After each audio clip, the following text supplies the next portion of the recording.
আসল বন্ধুত্বের পরীক্ষা যে বিপদেই হয় কথা আমরা ছোটবেলায় রচনা লিখতে গিয়ে মুখস্থ করেছি, কিন্তু বড় হয়ে দেখি কথাটা মোটেও সস্তা নয়।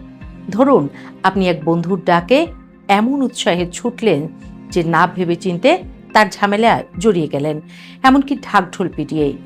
সেই বন্ধুর নাম ধরা যাক ইসরায়েল।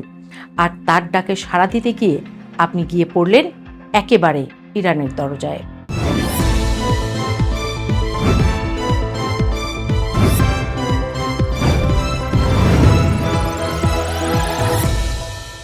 শুরুতে ব্যাপারটা বেশ রোমাঞ্চকরই লাগে, যেন দুঃসাহসিক অভিযান। মনে হয় এই তো দুদিনে মিটিয়ে দিয়ে আসি তাদের ঝামেলাখানা। কিন্তু পৃথিবীর ইতিহাস বারবার শিখিয়েছে যে যে যুদ্ধকে সহজ মনে হয় সেই শেষে গলার হার না হয়ে গলার ফাঁস হয়ে বসে। এখন অবস্থা এমন দাঁড়িয়েছে যে আমেরিকা সেই যুদ্ধকে না ফেলতে পারছে না গিলতে পারছে। একেবারে শাখের করাত, যেদিকে যায় কাটে।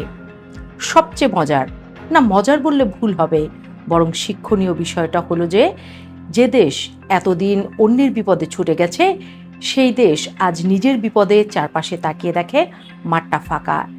এমন দিনও যে আসতে পারে তা হয়তো খোদ আমেরিকা কল্পনাই করেনি। ইরানের পক্ষে আবার দাঁড়িয়ে গেছে নানা রঙের সমর্থন, কেউ সরাসরি, কেউ পরোক্ষ। তার সঙ্গে যখন রাশিয়া আর চীনের মতো ভারী মাপের দুই খেলোয়াড় এসে একই পাশে বসে, তখন খেলাটা আর পাড়ার লাঠি খেলা থাকে না, একেবারে দাবার বোর্ডে রাজার চাল। অন্যদিকে আমেরিকা তাকিয়ে আছে তার বহুদিনের পরিচিত মুখগুলোর দিকে। ন্যাটো, যাকে এতদিন শক্তির ছাতা ভাবা হতো, সেই সাফ জানিয়ে দিয়েছে এই খেলায় আমরা নেই। ইউরোপের ঘনিষ্ঠ বন্ধুরা ব্রিটেন, ফ্রান্স, ইতালি, জার্মানি সবাই কেমন কৌশলে হাত গুটিয়ে নিয়েছে।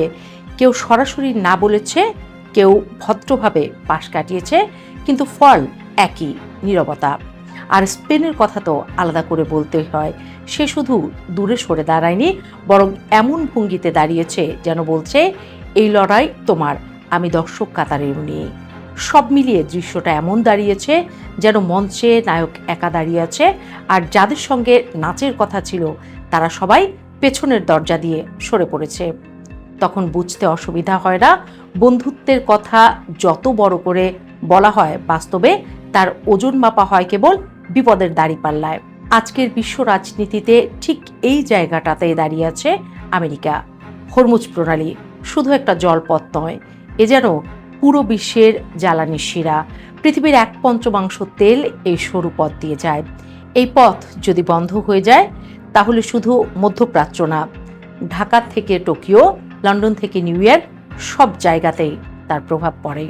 কথায় আছে, নদীর পানি থামলে ক্ষেত শুকায়। ঠিক তেমনি হরমুজ থামলে বিশ্ব অর্থনীতির চাকা কেঁপে ওঠে। এই গুরুত্বপূর্ণ প্রণালীকে খোলা রাখতে মার্কিন প্রেসিডেন্ট ডোনাল্ড ট্রাম্প মিত্র দেশগুলোর কাছে আহ্বান জানালেন, জাহাজ পাঠান, শক্তি দেখান, একসাথে দাঁড়াই। না, কেউ কথা রাখেনি, কেউ এগিয়েও আসেনি। কারণ যুদ্ধের ময়দানে কখনোই শুধু সাহসের খেলা নয়, এটা হিসেবের খেলা। প্রথম দিকে আমেরিকা ভেবেছিল এই যুদ্ধ হবে দ্রুত, নিয়ন্ত্রণে থাকবে আর সবাই পাশে দাঁড়াবে। কিন্তু বাস্তবতা হলো, যুদ্ধ যত দীর্ঘ হয়েছে ততই চোরাবালিতে ডুবে যাচ্ছে। ধীরে ধীরে এটা এমন এক ফাঁদে পরিণত হয়েছে যেখান থেকে বের হওয়াও কঠিন, আবার ভেতরে থাকাও বিপজ্জনক। ট্রাম্প যখন বললেন চীন, ফ্রান্স, জার্মানি, দক্ষিণ কোরিয়া, যুক্তরাজ্য সবাই যেন হরমুজে জাহাজ পাঠায়, তখন মনে হয়েছিল একটা বড় আন্তর্জাতিক জোট তৈরি হতে যাচ্ছে। কিন্তু দিন শেষে দেখা গেল সবাই গা বাঁচিয়ে চলছে।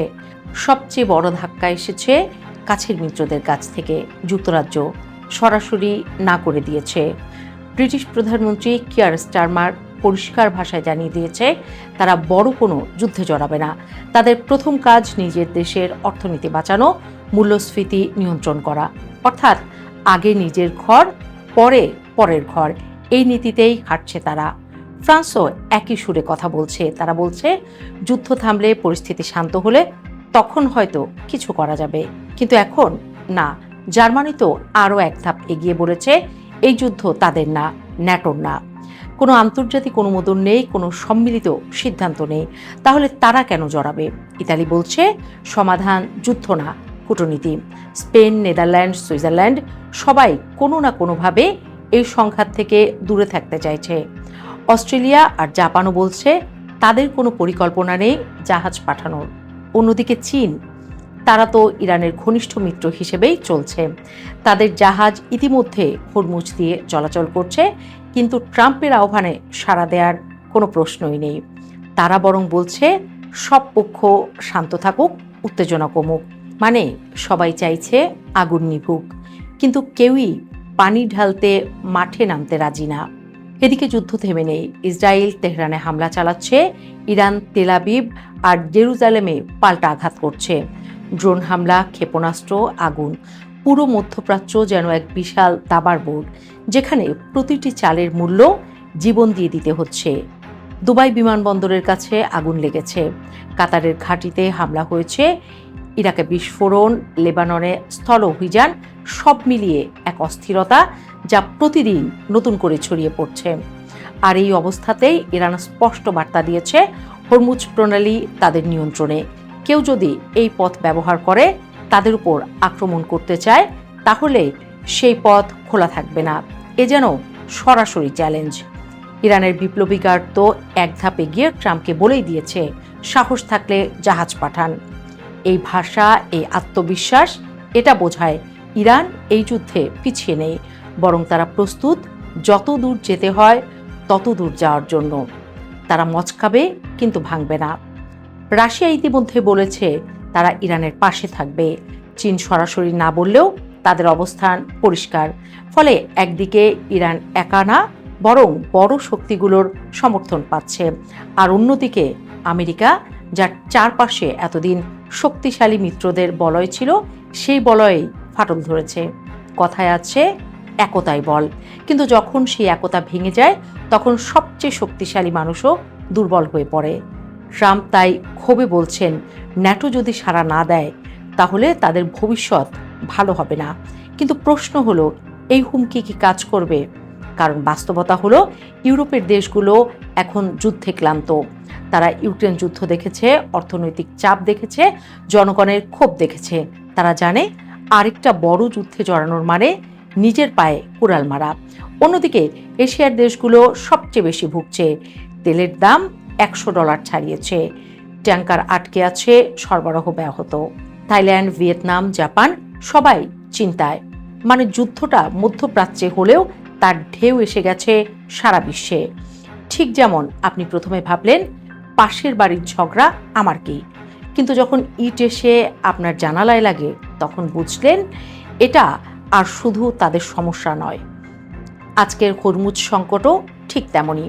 আমেরিকা এখন সেই অবস্থায় যেখানে একা দাঁড়িয়ে আছে, আর চারপাশে সবাই হিসাব করছে কে কতটা জড়াবে, কে কতটা দূরে থাকবে।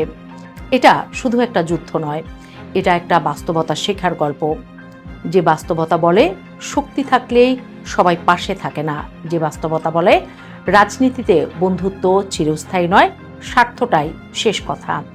এই গল্প এখানেই শেষ নয়, কারণ প্রশ্নটা এখনো ঝুলে আছে। আমেরিকা কি একাই লড়াই চালিয়ে যাবে, নাকি শেষ মুহূর্তে আবার কেউ পাশে দাঁড়াবে?